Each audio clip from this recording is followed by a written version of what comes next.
اعوذ باللہ من الشیطان الرجیم بسم اللہ الرحمن الرحیم۔ مسئلہ نمبر 395۔ بات ہو رہی تھی مردار کی،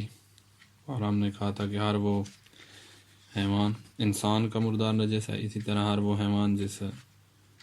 جو خون جائندہ رکھتا ہو اس کا مردار نجس ہے، جس طرح خون جائندہ رکھنے والے کا خون نجس ہے، جس طرح خون جائندہ رکھنے والے کی منی نجس ہے۔ بعض موارد میں احتیاط واجب آئی تھی، جیسا کہ ذکر ہو چکا ہے۔ اب ہے کہ وہ حیوان جس کا خون جائندہ نہیں ہے تو کہا اس کا مردار پاک ہے،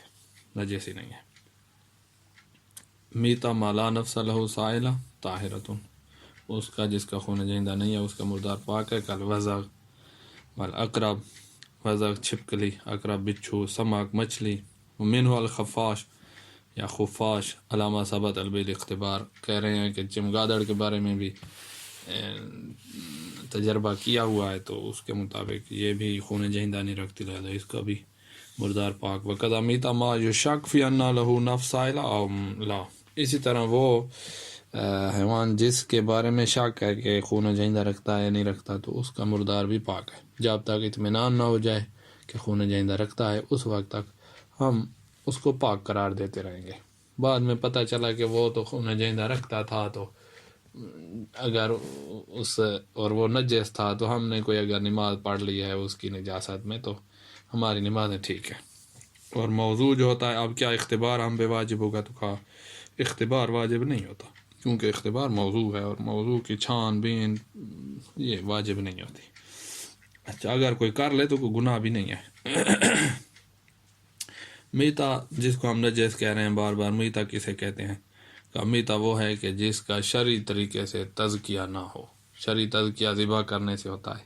شرعی تزکیہ اونٹ جیسے ہے تو اس کو نہر کرنے سے ہوتا ہے۔ کبھی شرعی تزکیہ وہ حیوان شکار جب کرتے ہیں کتوں کے ساتھ تو اس کی اپنی شرائط کے ساتھ وہ تزکیہ ہو جاتا ہے، یا فائر مارا تو وہاں بھی تزکیہ ہو جاتا ہے اپنی شرائط کے ساتھ۔ تو جس کا شرعی تزکیہ نہیں ہوا، شرعی طریقے سے حلال نہیں ہوا، وہ مردار ہے، میتا ہے۔ المراد من المیتا ما استند موتہ الی امر آخر،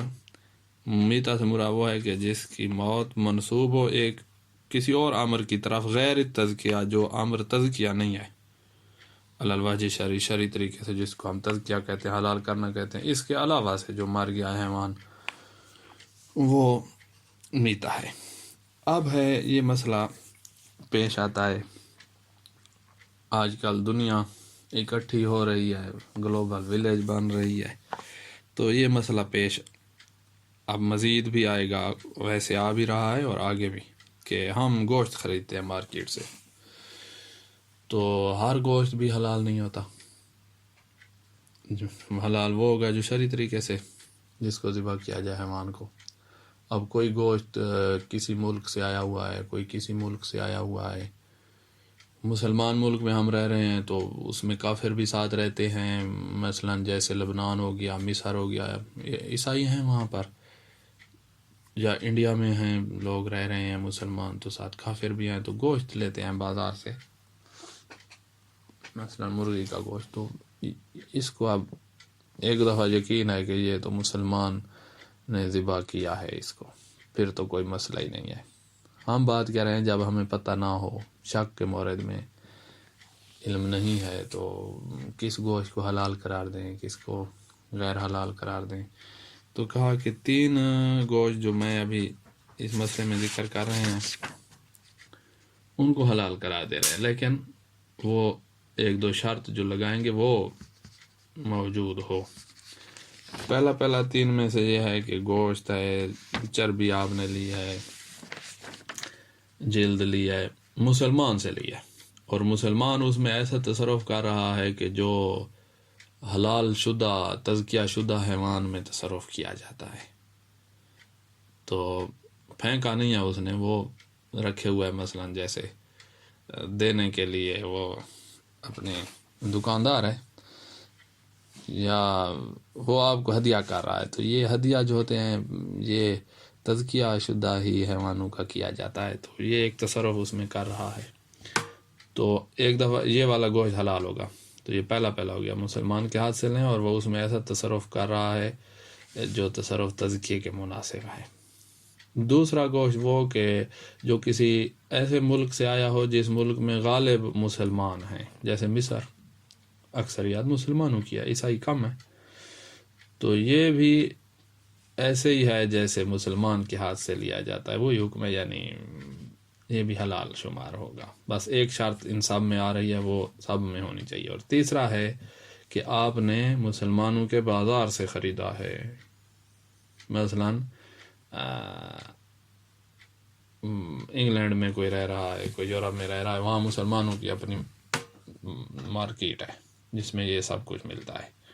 تو آپ نے مسلمانوں کے بازار سے لیا ہے، تو یہ بھی حلال ہوگا، لیکن اس میں شرط یہ ہے کہ آپ کو علم نہ ہو، یعنی جہالت ہو، آپ جاہل ہیں کہ اس مارکیٹ نے کہاں سے لیا ہے، پیچھے کسی کافر سے لیا ہے یا مسلمان سے لیا ہے، آپ جاہل ہیں۔ ایک دفعہ آپ کو علم ہو کہ یہ ابھی کافر سے لے کر آ رہا ہے تو پھر تو یہ والی بات نہیں چلے گی، تو مارکیٹ سے آپ لے رہے ہیں اور آپ کو پتہ نہ ہو، تو یہ شرط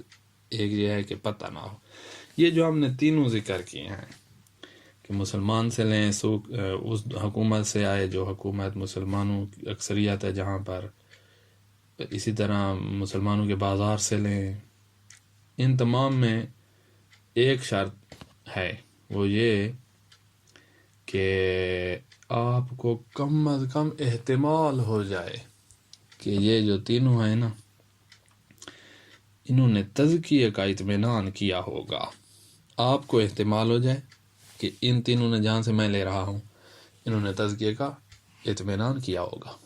بس پھر حلال ہے۔ تو اب تینوں میں ایک شرط اکٹھی ہے کہ آپ کو احتمال ہو جائے کہ انہوں نے تزکیے کا اطمینان کیا ہوگا۔ پہلے میں ایک شرط تھی، اب یہ تینوں میں شرط ہے۔ ایک شرط ہم نے پہلے میں رکھی تھی کہ وہ اس میں ایسا تصرف کر رہا ہو جو تصرف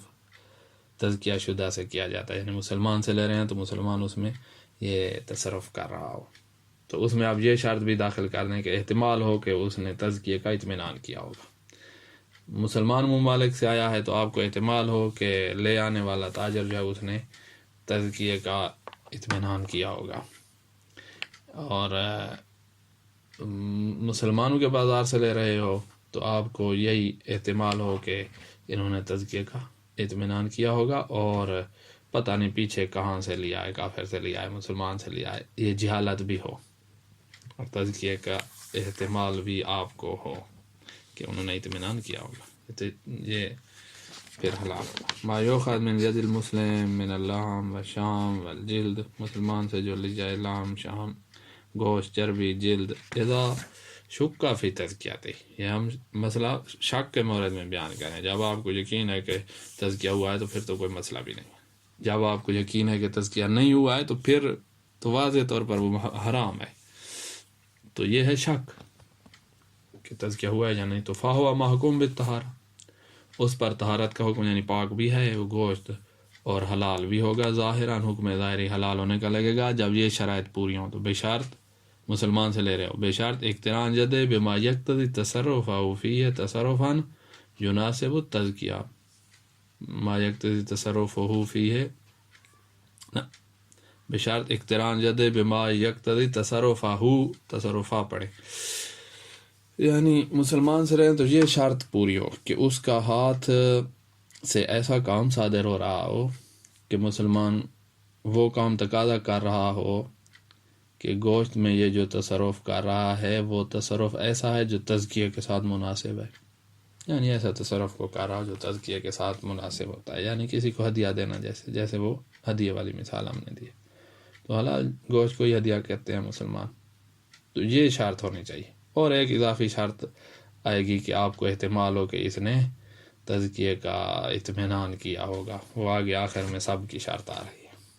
ایک یہ حلال ہے، دوسرا وفی حکم الماخوذ من ید المسلم، اسی کے حکم میں ہے، یعنی حلال ہے، مسلمان کے ہاتھ سے لیے جانے والے کے حکم میں ہے، یعنی حلال ہے کیا ما صنع فی ارض غلب فیہا المسلمون، جو ایسی زمین سے آ رہا ہو، ایسے ملک سے آ رہا ہو جس میں اکثریت مسلمانوں کی ہے، جیسے ترکی، جیسے مصر، یہ دو ہو گئے، تو یہ ہو گئے حلال.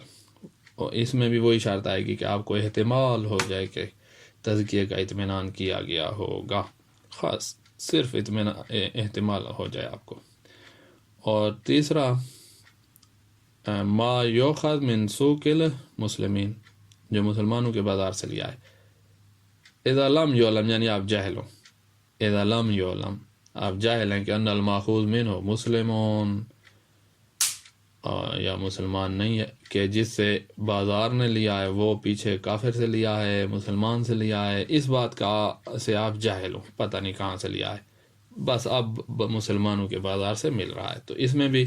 وہی شرط اکٹھی والی آئے گی کہ احتمال ہو جائے کہ یہ جو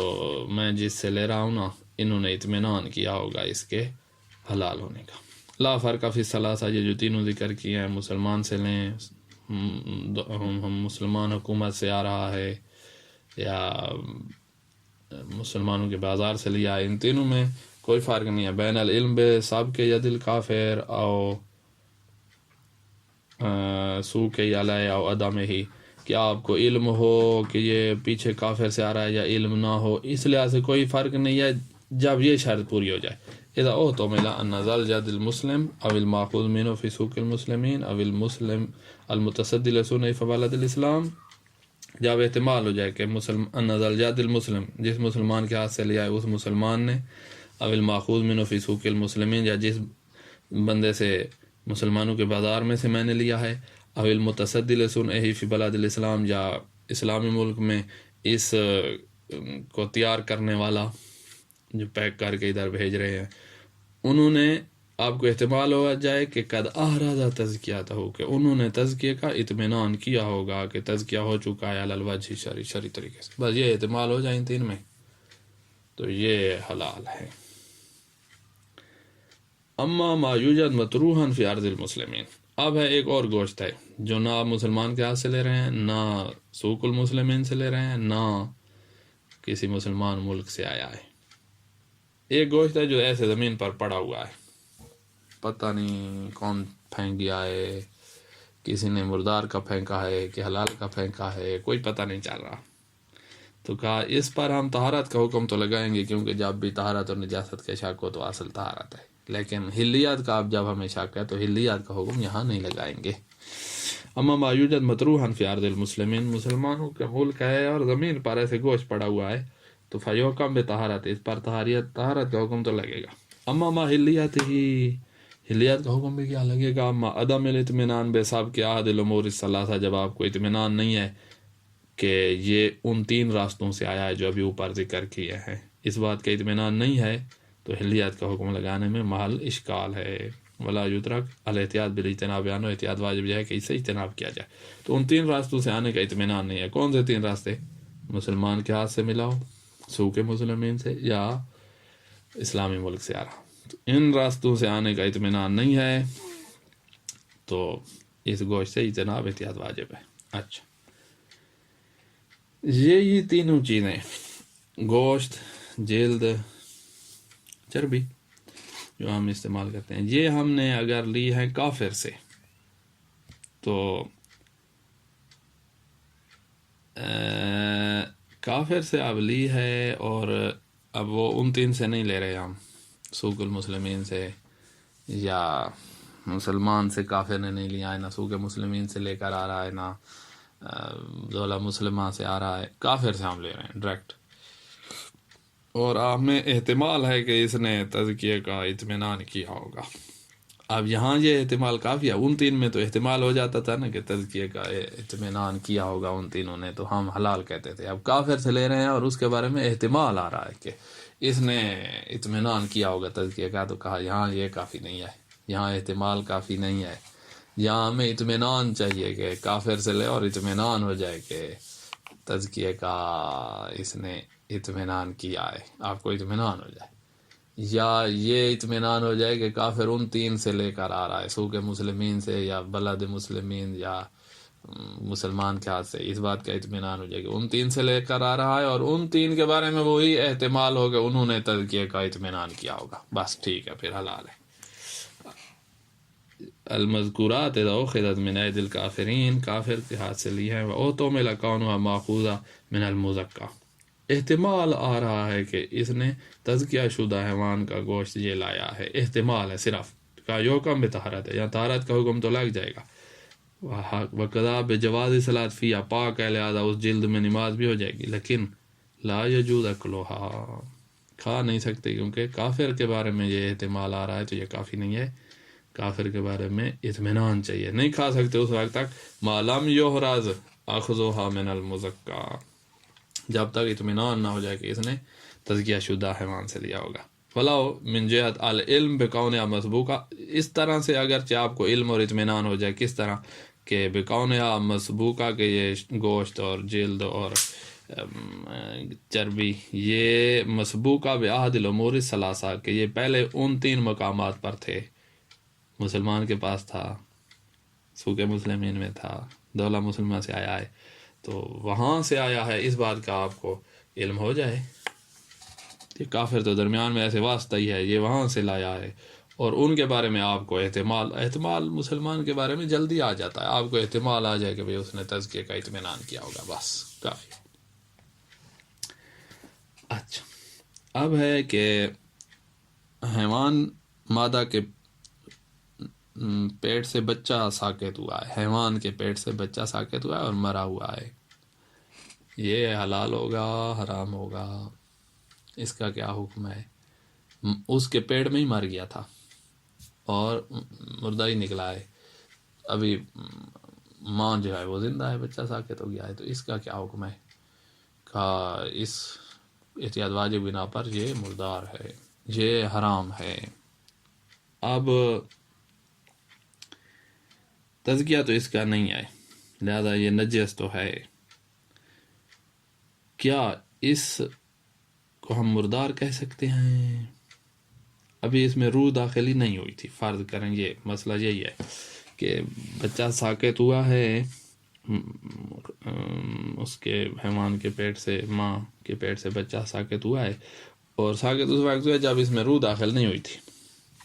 تو اب اس کو کہا ہم نجس تو کہیں گے، کیا اس کو مردار کہہ سکتے ہیں؟ اس بات میں تھوڑا تردد ہے کہ اس کو مردار کہیں یا نہیں، تو کہا احتیاط واجب بنا پر یہ نجس ہے، احتیاط واجب بنا پر جب نجس ہے تو اس کا کھانا بھی احتیاط واجب بنا پر حرام ہے۔ اب جو وہ بچہ جو انڈے سے مردہ نکلا ہے، کیا اس کو ہم کہہ سکتے ہیں کہ یہ نجس ہے؟ کہا نہیں، وہ پاک ہے۔ اس میں تھوڑا مسئلہ یہ ہے کہ بعض روایات، یہ فرق اس لیے آ رہا ہے، انڈے سے بچہ مردہ نکلا ہے تو وہ پاک ہے، یہ والا جو نکل رہا ہے ماں کے پیٹ سے مردہ، روح داخل ہونے سے پہلے مر گیا ہے، تو یہ نجس ہے۔ تو اس کی ہم خلاصہ اس طرح کر سکتے ہیں اس کی دلیل کا کہ بعض روایات میں یہ ملے گا آپ کو کہ زکوٰۃ الجنین بزکوٰۃ امہ، کہ جو بچہ ماں کے پیٹ میں ہوتا ہے اس کا تزکیہ ہوگا ماں کے تزکیے کے ساتھ۔ کیا مطلب؟ کہ ماں کو اگر ذبح کیا جائے، پیٹ چیرنے تک بچہ مر گیا ہے ماں کے پیٹ میں، تو ہم کہتے ہیں کہ یہ بچہ بھی حلال ہے، چاہے اس میں روح داخل ہو بھی چکی تھی، کیونکہ یہ ماں کی حلیت کے تابع ہے۔ اب یہاں ماں تو زندہ سلامت کھڑی ہے اور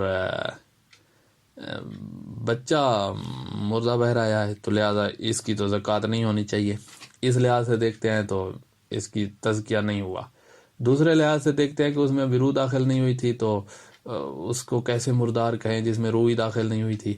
تو ایک لحاظ سے دیکھتے ہیں تو تزکیہ نہیں ہوا، دوسرے لحاظ سے دیکھیں کہ اس کو مردار کہہ سکتے ہیں کہ نہیں کہہ سکتے، تو احتیاط واجب لگا دی کہ یہ نجس ہے۔ جو انڈے میں ہے اس میں یہ والی بات ہی نہیں آتی کہ زکوٰۃ الجنین بزکوٰۃ امہ، ماں کے تزکیے کے ساتھ بچے کا بھی ہو جاتا ہے، یہ تو مرغی سے باہر آ گیا ہے، یہ انڈے میں آئے، تو یہاں پر وہ والا سارا استدلال نہیں آ سکے گا کہ اس کا تزکیہ تو نہیں ہوا، ہم یہاں یہ بات ہی نہیں آئے گی، اس لیے کہہ رہے ہیں کہ یہ جو بچہ انڈے سے مردہ نکلا ہے یہ پاک ہے، نجس نہیں ہے۔ السکت قبل ولوج الروح نجس علی العلامۃ لزوما، وہ بچہ جو ساکت ہوا ہے روح داخل ہونے سے پہلے تو وہ نجس ہے استعلاء بلا پر. اما الفرخ فی البیض فہو طاہر، بچہ جو انڈے میں مردہ ہے وہ پاک ہے. کچھ چیزیں ہیں جو مردار کی چیزیں ہیں جو پاک ہیں، چاہے مردار سے ہی لی ہوں وہ پاک ہیں. ان میں سے ایک تھی انفہا. ہم روایات کو دیکھیں نا تو روایات گن رہی ہیں کہ یہ چیز پاک ہے، یہ چیز پاک ہے، یہ چیز پاک ہے. ان میں سے ایک انفہا ہے. انفہا کیا ہے؟ یہ ہوتا ہے دودھ. جو گائے کا بچہ ہے، بکری کا بچہ، دودھ پیا اس نے ماں کا اور وہ بچہ مر گیا، اس کے معدے میں جو دودھ ہے وہ جیسے دہی ہوتی ہے اس طرح کا ہو جاتا ہے، اس طرح کا. اب اگر کوئی معدے میں سے وہ نکال لے تو کہا یہ جو ہوتا ہے نا دودھ جو انفیا بن چکا، اسی کو انفیا کہتے ہیں، دودھ دہی کی طرح بنا ہوا تھا، یہ والا پاک ہے، اس لیے اس کو پھر کھا بھی سکتے ہیں. اب وہ پاک تو ہے، اوپر سے تو اس کا جو اوپر والا حصہ ہے وہ تو اس کے معدے سے ملاقات کر چکا ہے، تو وہ کیا معدہ تو نجس ہے، مردار کا جز ہے، تو وہ اس سے نجس نہیں ہو جائے گا. وہ جو انفیا ہے اوپر سے، تو کہا اگر اس کو دھو لو انفیا کو تو وہ بکھر نہ جائے دھونے سے، ویسی شکل میں ہی رہے جامد، تو پھر تو اوپر والا حصہ دھونا ہے. اگر وہ بکھر جاتی ہے تو پھر دھونا نہیں ہے، پھر ویسے ایسے ہی پاک ہے، بس ٹھیک ہے، یہ نجس ہی نہیں ہے. الانفیا ہے یا ما یتحول الیہ اللبن فی کرش الحیوان، حیوان کے معدے میں دودھ جو شکل اختیار کر لیتا ہے دہی کی طرح ہو جاتا ہے مثلا، تو اس کو ہم انفیا کہتے ہیں. وہ حیوان الرضی جو ماں کا دودھ پیتا ہے، کل جد جیسے بکری کا بچہ، والساخل جیسے بھیڑ کا بچہ، چاہے مؤنث مذکر، بکری کا بچہ مؤنث مذکر. وہ جد جو ہے وہ مذکر جو بکری کا بچہ ہوتا ہے اس کو جد جون کہتے ہیں. ساخل سب کو کہتے ہیں بچوں کو. یہ محکومہ بالطہارہ، ان کے پیٹ سے جو انفیا نکلے گی اس انفیا پر حکم طہارت کا لگے گا. وَإِنْ أُخِذَتْ مِنَ الْمِيتَةِ، اگرچہ میتا سے لیا جیسا کہ پیچھے ہم نے ذکر بھی کیا ہے، لیکن جب غسل و ظاہر کو دھونا ہوگا لملاقات ہی اجزاء المیتۃ مع الرطوبہ، کیونکہ ظاہر نے تو مردار کے اجزاء سے ملاقات کر لی ہے رطوبت کے ساتھ. الا اذا ثبت ان المتعارف کونها مادہ غیر متماسکہ، ہاں اگر یہ ثابت ہو جائے کہ بھائی یہ تو انفیا ایسا مادہ ہوتا ہے جس میں ذاتی طور پر تماسک نہیں ہوتا کہ اس کو دھوئیں گے تو یہ بکھر جائے گا، ایسے ثابت ہو جائے گا یہ بکھر جائے گا، لا تقبل الغسل اور دھونا قبول نہیں کرتا، تو فإنه يحكم عندئذ بطہارتها، اب اس پر طہارت کا حکم لگے گا، دھونے کی ضرورت نہیں ہے مطلقاً. چاہے معدے سے ملاقات کی ہے آپ جب نکال رہے تھے یا آپ نے بچا لیا ملاقات مزید نہیں ہونے دی، بہرحال اس پر طہارت کا حکم لگائیں گے. معدے کے اوپر والے حصے سے مثلا چمڑے سے وغیرہ سے ملاقات کی ہے نہیں کی ہے، طہارت کا حکم لگائیں گے. عمل غشاء داخلی، ایک پردہ ہوتا ہے معدے کے اندر، معدے کا وہ والا پردہ جو ہے وہ انفیا نہیں ہے، انفیا یہی دودھ تھا جو دہی کی طرح کی شکل اختیار کر چکا تھا. عمل غشاء داخلی للکرش، معدے کے اندر جو پردہ ہے، الذی کا یطلق علیہ الانفیا، جس کو انفیا کہا جاتا ہے. بعض اوقات عوام کہہ دیتی ہیں کہ انفیا ہے، یہ وہ انفیا نہیں ہے جو پاک ہوتی ہے، یہ وہ نہیں ہے. فاہو نجس، یہ نجس ہے، اذا اخذ من المیتہ، جب مردار سے لیا ہے تو یہ نجس ہے. پانچویں نجاست عین نجاست وہ ہے خون، اور خون بھی اسی حیوان کا نجس ہوگا جس کا مردار نجس تھا، یعنی جس کا خون جائندہ ہے اس کا خون نجس ہے. الدم من الحیوان ذی النفس سائلہ، نفس سائلہ والے حیوان کا خون بھی نجس ہے. اما دم مالا نفس لہو سائلہ، جس کا نفس سائلہ نہیں ہے اس کا خون قدم سمک وناوی، مچھلی اور اسی طرح کی چیزوں کا، یہ خون پاک ہے. اب ہے کہ ہمارے بدن پر یا ہمارے کپڑوں پر خون لگا ہوا ہے اور پتہ نہیں کہ یہ خون جہیندہ والے کا ہے یا کوئی اور ہے، تو کہا یہاں طہارت نجاست کا شک ہوگا. جب شک ہو طہارت نجاست کا تو اصالہ طہارت جاری ہوتا ہے. اذا وجد فی ثوبہ مثلا دما لا یدری انہ من الحیوان للنفس سائلہ او من غیرہ، جب خون تو لگا ہوا ہے لیکن یہ پتہ نہیں ہے کہ یہ نفس سائلہ والے کا ہے یا کسی اور کا ہے، تو بنا علی طہارت ہی، یہاں طہارت پر بنا رکھی جائے گی۔ اچھا، القا جو حیوان کے پیٹ میں بچہ بن رہا ہے، نطفے سے وہ القا بن گیا ہے، تو وہ لوتھڑا بنا ہوا ہے، خون اکٹھا ہوتا ہے ایک قسم کا، بوٹی بننے سے پہلے خون کی شکل ہوتی ہے، تو وہ نجس ہے اور احتیاط لازم بنا پر، اور وہ خون جو انڈے میں موجود ہے وہ پاک ہے۔ دم العلقہ المستحیل من النطفہ، نطفے سے جو القا بنا ہے وہ القا خون ہوتا ہے جمع ہوا ایک قسم کا، تو وہ کہا نجس احتیاط بنا پر نجس ہے۔ اما دم الذی یکون فی البیضہ، وہ جو انڈے میں ہے وہ پاک ہے۔ اچھا، جب ہم حیوان کو ذبح کرتے ہیں تو اس کے شہراگ جو ہوتی ہے وہ کٹتی ہے تو خون نکلتا ہے، وہ جب سارا نکل جائے اور پیچھے جو کچھ متعارف بچ جاتا ہے حیوان کے جسم میں، کہا وہ پاک ہے، پاک ہوتا ہے لیکن وہ حرام ہوتا ہے، اس خون کو کھانا جائز نہیں ہوتا، پاک ہے۔ پھر کہہ رہے ہیں کہ احتیاط واجب یہ ہے کہ یہ جو خون ہے نا، جو پاک جس کو ہم کہہ رہے ہیں، یہ حلال گوشت کا پاک ہوتا ہے، جو حرام گوشت ہے اس کو آپ نے شرعی طریقے سے ذبح بھی کر لیا ہو، جیسے بلی گیدڑ کو کسی نے کر لیا، لومڑی کو کر لیا، تاکہ اس کی جلد پاک ہو، تو وہ خون جو ہے، وہ خون جو اس حیوان کے اندر بچ جائے گا یہ پاک شمار نہیں ہونا احتیاط لازم بنا پر۔ الدم المتخلف فی الحیوان المزکا، وہ حیوان جس کا آپ نے تذکیہ کیا ہے نہر کے ساتھ ابھی ذبح کر کے محکوم بالطہارہ، اس پر طہارت کا حکم لگے گا، الا ان یتنجس بنجاسہ خارجیہ، مگر یہ کہ اس خون میں کوئی نجاست خارجی چلی جائے، مثلا وہ چھری اللہ یذبح بہا جس سے ذبح کیا گیا ہے تو وہ لگ گئی، وہ نجس تھی تو یہ خون نجس ہو جائے گا، ورنہ یہ خون پاک ہے۔ وَيُخْتَص هَذَا الْحُكْمُ بِالْحَيْوَانِ مَعْقُولِ اللَّحْمِ، یہ حکم کہ بقیہ خون پاک ہے، یہ اس حیوان کے ساتھ خاص ہے جو حلال گوشت ہے، احتیاط لازم بنا پر، حرام گوشت جو ہے اس کا پاک شمار نہیں کیا جائے گا۔